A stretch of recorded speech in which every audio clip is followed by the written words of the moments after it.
ودود كل أبدا بالود ودامني أثر الوكد ودود كل أبدا بالود ودامني أثر الوكد. asalaamaaleykum mbokk yi teel a alxames fukki fan ak ñett ci weeru baraxlu ci atum junni ak ñeenti téeméer ak ñeent fukk ak ñett ci gàddaay yonent bi sallallahu alayhi wa sallam dëppoo fukki fan ak juróom-ñaar ci weeru mars ci atum ñaari junni ak ñaar fukk ak ñaar.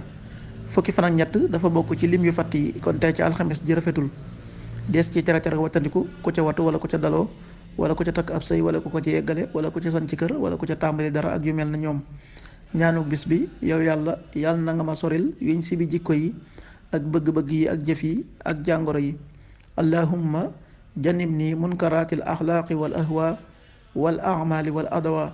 xadiisu bis bi yonent bi sallallahu alayhi wa sallam nee na jullit bi jaxasoog nit ñi di muñ seeni lor moo gën jullit bi dul jaxasoog nit ñi te du muñ seeni lor. xadiis bi at-Tirmidi moo ko nettali.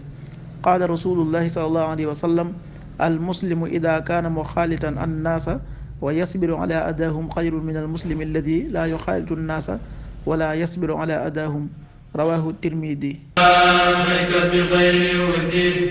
liman maanil asabakati mutasalaamika bi xayri wuddi liman